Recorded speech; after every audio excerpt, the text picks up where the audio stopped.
ஒரு ஆண் வந்து டிவோர்ஸ் இனிஷியேட் பண்ணானா, அந்த பொண்ணு டெஃபினட்டா ஏதோ ஒரு ரிலேஷன்ஷிப் இருக்குப்பா, அப்படின்னு அந்த பெண்ணோட கேரக்டர வந்து அசாசினேட் பண்றது.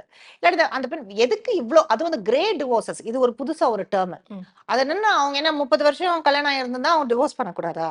அவங்க உண்மைய சொல்லணும்னா, யாருக்குமே அவங்க டிவோர்ஸ்க்கான காரணம் தெரியாது. அவங்களுக்கு மட்டும் தான் தெரியும். இது எல்லாமே யூகிப்பு. இருக்கலாம் கூட ரிலேஷன்ஷிப் இருக்கலாம். ரிலேஷன்ஷிப்புக்காக இந்த ரிலேஷன்ஷிப்ப உடைக்கணுமான்றது கூட அந்த ரிலேஷன்ஷிப் தான் முக்கியம். இது முக்கியம் இல்லன்னா, ஏற்கனவே இங்க வந்து ஆட்டம் காட்டிருக்கு. இந்த ஃபவுண்டேஷன் சரியில்ல. அதனால தானே இவங்க வந்து வேற ரிலேஷன்ஷிப் போயிட்டு இல்ல அந்த ரீசனுக்காக போகாட்டா கூட இந்த சொசைட்டியும் உடனே வந்து உங்களோட அஃபேர்னால தான் திங்க் பண்ணுது.